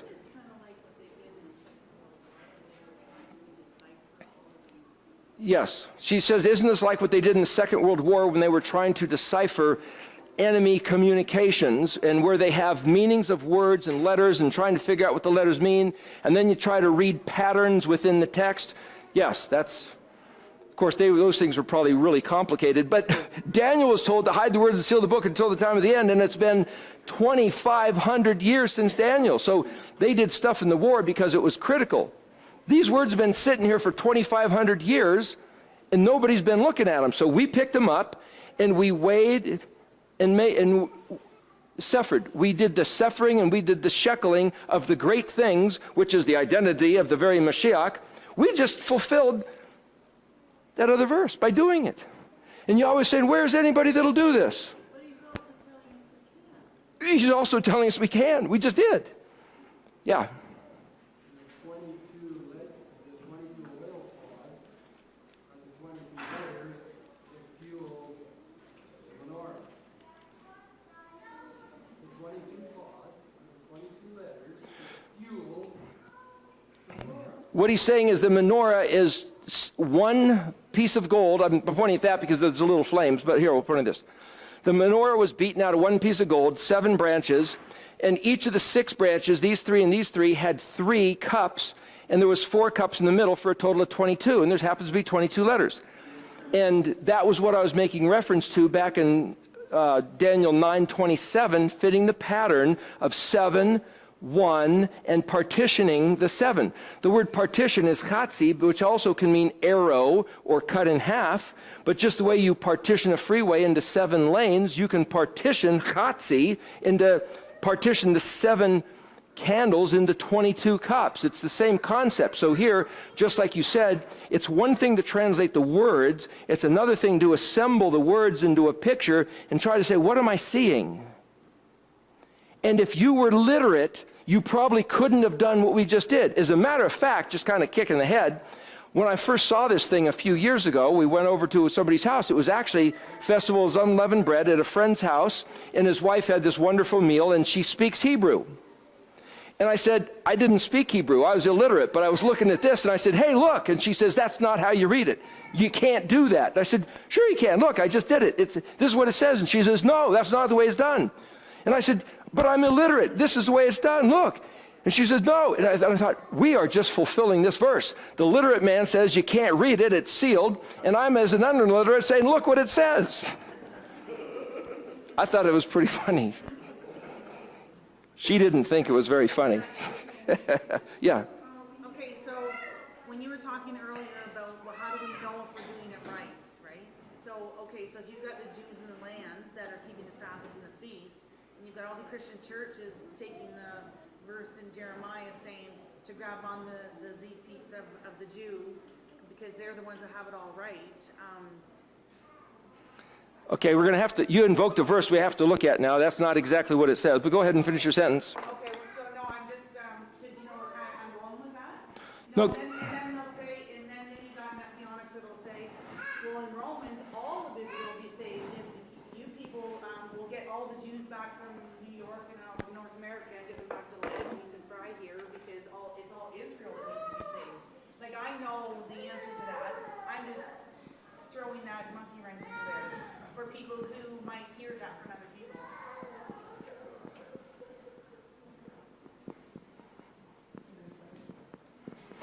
There's this verse, and I forget where it is, but it says that 10 men from the nations will grab, Jeremiah 16:19, they will grab a hold of it says the zitzi, but it doesn't. It says kanaf, which is wing. And it's like, a zitzi isn't a wing, but it flies around, so it could be that. But kanaf is almost like a shirt tail, or they'll grab a hold, and it says, let us go with you, because we have heard that God is with you. Isn't that what it says in the translations? It says that we've inherited nothing but falsehood or lies. We've inherited nothing but falsehood and lies. But isn't that the verse that said, we have heard that God is with you? Yeah, Yahuwah, my strength and my stronghold and my refuge is just to you, and the nations come from against the earth, saying, our fathers have inherited nothing but falsehood, futility, and things of no profit. Can man make good God's himself? Oh, no, I'm thinking of a different verse. This particular verse says, we have inherited nothing but lies. Yeah. But there's another verse that said, let us go with you, because we have heard that Elohim is with you. I know what you're talking about. It's not that verse, it's another. But let me show you this verse. This is translated, because we have heard that Elohim is with you. Okay, let me show you something about this. This is the word Shema. I don't know if you recognize that, but that's the word here. And this suffix means we or our. And this is just the word Elohim. And this word Amkam, the word ayin mem means with. And kaf mem, as this is all one word, but kaf mem means you, and that's the you plural. If it was just a kaf, it would be you singular, but this is you plural. So what it says is, we hear Elohim with you. And the English says, we have heard that Elohim is with you. They've added, you see those extra words? I can choose to say, you see somebody who is wearing a zitzi, and you walk up and you tug on it, and say if you're at the grocery store, you might just go up and tug on this thing, and the guy go, hey, what? You say, hey, we hear, we listen to Elohim in league with you. Let's walk together for a ways. Let's talk. We are with you. This word Amkam is the same thing that the Boaz's workman said. Boaz would show up in the field in Ruth 2, verse 4, and he said, Ivarekaka Yahweh, Yahweh bless you. And they said, Yahweh Amkam, Yahweh be with you. This concept of Amkam is simply with you. And so why I'm saying that is you look at other places, there's a Shalom Aleichem, right? Aleichem, that's peace be with you. That's a little bit different. I'm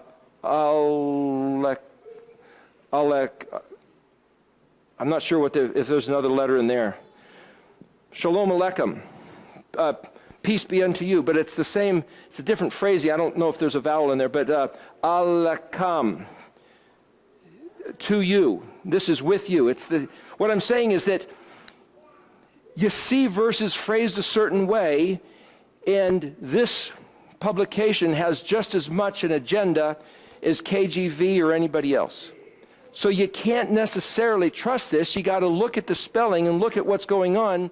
And so I should have walked up to him. I keep thinking, I was flying back from somewhere in the airport. I think it was in Washington, D.C. or something. And I saw this Jewish guy that had these really cool tzitzit, and he was looking at a board, and I had to check on something, and I thought, man, I should just come back and say something to him. And I didn't. I should have. And like, who am I? As far as he's concerned, some infidel, and it's just like, oh, gee, I have these colored things, and the Jews don't really appreciate them. What's that? That's what they think, I don't know if he would have gone for it or not. But anyway, let me show you a couple more things real quick. If you go to chapter 28, on that day, verse 5, Yahweh's vote will be the crown of delight and a diadem of glory for the remnant of his people. We have, let's see, here, verse 13, it'll be on that day that a great shofar will be blown, and those who are lost in the land of Assyria, this is chapter 27, verse 13, those who are lost in the land of Assyria and those cast away in the land of Egypt will come together and prostrate themselves to Yahweh on the Kadosh mountain in Jerusalem. And there's another way to read Kadosh mountain as being this stuff that we're talking about. 27:5, I should probably quit pretty soon. It seems like kids are getting restless. But it says here, Isaiah 27, verse 5, if Israel would grab a hold of my musi, then he would make peace with me, peace he would make with me. Days are coming when Jacob will take root, Israel will bud and blossom and fill the face of the earth like fruit. Has that happened? Hasn't happened. Then the world can't end. If Yahweh says it's going to happen, it has to happen before the end. So all the words telling us that the world is coming to an end, it's just going to get worse and worse, is speaking contradictory to this verse. How do we know whether we have the right doctrines? We are being told things my whole life that Israel was cast aside and done away, and so we have the church, the new people, and they have this hope of eternal salvation and blah, blah, blah. And I'm not denying that Yeshua promised us eternal life, but look at what this says. Israel will fill the face of the earth like fruit, bud and blossom. Has that happened? This is Isaiah 27:5. If, here's condition, if Israel will grab a hold of my moose. You see that? Do you? How many people read Hebrew here? Okay, do you see the word moose? No, you've got an English Bible. You can't read it. I'm kind of yanking your chain a little bit here. The word is spelled Bet Mem Ayin Vav Zayin Yod. Bet Mem Ayin Zayin Vav Yod. Or Mem Ayin Vav Zayin. Okay, this is the bet, which means in or with. It's translated of. And this is a M. This is like O-U-S-Y. Muzi. And this yod at the end means my. So this is my moose. I'm just blending English consonants with the Hebrew consonants. But what do you think of when you see a moose? You see this head, and you see these, right? This is like a castle wall. This word ma'uzi, the word uz, ayin vav zayin, is the word for a fortress. It's the word for a castle. Ayin zayin is the word for goat, and it's very similar there, Jeanette. You're going to be talking about the azir. The word ayin zayin, that's the same root of this. It means bold, daring, sharp, bright, acrid. It's like, wow, this is just this incredible thing. So like a castle wall, Yahweh's saying, if you would have just grabbed a hold of my, what?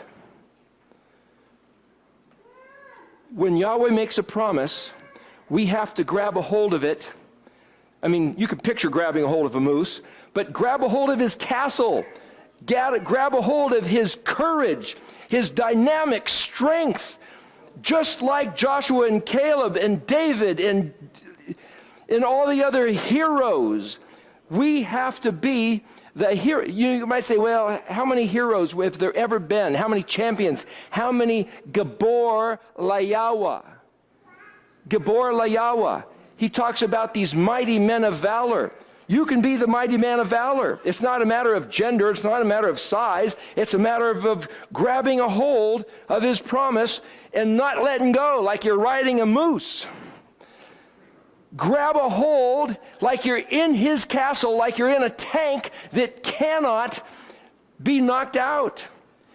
Listen, if Israel would only grab a hold of my Mauzi, then he would make peace with me. In other words, it'll reconcile a relationship. And when it says peace would he make with me, the other way to read this, the word shalom, meaning peace, means everything. Complete. Lacking nothing. No fraction, but the total, good measure, pressed down, shaken together, and overflowing. In other words, Yahweh is saying, you guys just have to grab a hold of what I already gave you, and everything I said would be a reality to the full extent of everything I intended when I envisioned it and then said it, going back to Daniel 9:27, where he says fulfilling vision and prophecy, which is fulfilling Yahweh's vision and the things that he spoke. Again, he's dumping the burden back on us. He said, look, I've already told you. I've already given it to you. It's not a new covenant. The stuff Yeshua said didn't replace that stuff. He just said, by the way, this is forever too. But this stuff is everything we need. It's lacking nothing. We just have to figure out what it is and figure out how to grab hold of it. And the way to grab hold of it is choose life, turn away from the darkness by putting ourselves on the altar of sacrifice, meaning just learn his instructions. Okay, what do you want me to do?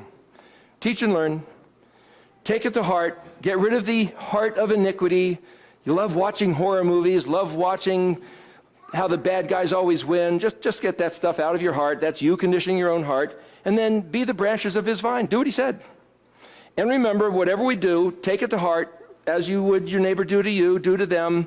Honor your parents unto him. Measure for measure. As you do righteousness, righteousness happens. As you do goodness, goodness happens. As you do wickedness, so in like measure, wickedness happens. Just take it to heart. What do we have to do? What do we don't have to do? Where's the line? The measure you use is measured to you. Whatever you do is going to come back. It's bearing fruit. The fruit you bear on the vine is the fruit you're going to eat collectively. The hope set before you is restoration for this world and in the world to come. Pretty simple. Where's the list of laws? Where's the 613 laws? Here's the laws. Choose life. Learn the instructions. Take it to heart. Do what he said. Bear the fruit. Know that you're going to eat it. You're going to eat the fruit you bear. The hope set before you. There's the laws. What's so grievous? And then we're told my whole life, you can't do the law. You can't handle the truth. Can I ask a question? Yeah. I hope it's not like a stupid one, but. No. So, do you think that if the book was sealed up, right, until say now or whatever, 2010, that the curse has been over, would all those people who didn't know all these things, is that where the grace would come in? Probably, because Yahweh says here that he closed up their eyes. And I've heard it said, and this is just guessing, but I've heard it said that Yahweh did them a favor by using grace of saying, tell you what, I'm going to blind your eyes, and that way you're not responsible. There's this other verse we were talking about saying that we were sold into slavery with like a bit and bridle and yanking us this way, and we're bound like sheaves and just whipped and beaten and lit on fire. There's not a whole lot you can do about that. So there's not so much necessarily of, look what you guys did. It's like we had to because our taskmasters forced us to. And it's like, again, what I'm saying is not necessarily Christian doctrine, but I'm not a Christian. I'm trying to be a Hebrew, one who crosses over to the understanding of what Yahweh said. So it's like I'm not trying to sign up with any other doctrinal establishment. So I don't have to play into what they might believe, because it doesn't matter what they believe. They've had blind eyes until you go back to his words and take a hold of the very thing that people are trying to say we don't have to take hold of. And it's like, so tell you what, so don't grab a hold of it. Anybody out there doesn't have to take hold, don't bother, but I'm going to figure out how to ride that moose, one way or the other. So now that it's been 2010 and the curse has been lifted, then they will be held responsible. You know, that's up to him. Responsibility is all his bag. All we can do, like Bill, is say, just tell him. Just, like the antenna and the Sefer, just make it known. So these videos, just so you know, these videos, as far as I know that Richard and Charlene and Tim care, if you get a copy of them, put them on YouTube and send them out to your friends. I mean, anything I ever say, just send them out. If they're too big, chop them into little pieces and put them out. I don't care. It's like, this is all for, listen, if you do better, we all do better. That's the collective eating of the fruit of Sukkot. This isn't about money or property rights. It's just about, this is about, let's shake the monkey off our back, the gorilla, the guys that have been in charge because Israel wouldn't do what Yahweh said. The more we can understand, the better off we all are. Yeah. Who took the scales of Saul? Paul. The boat unblessed, and the boat man of the Torah. The devout man of the Torah took the scales off of Paul. Let me show you something else, a little Hebrew riddle hidden in there.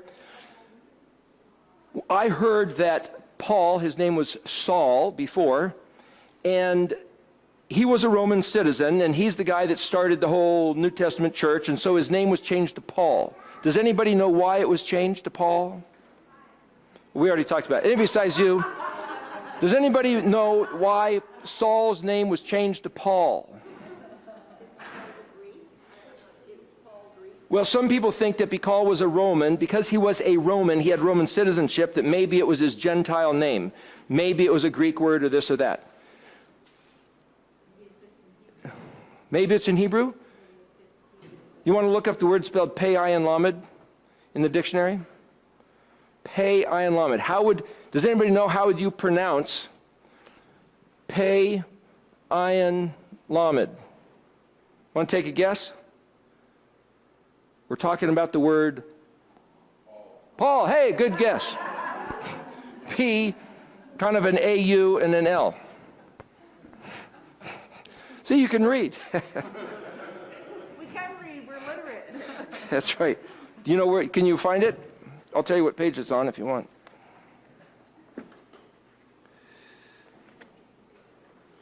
And this is just, the only way to find this is if you're just rooting around in the words.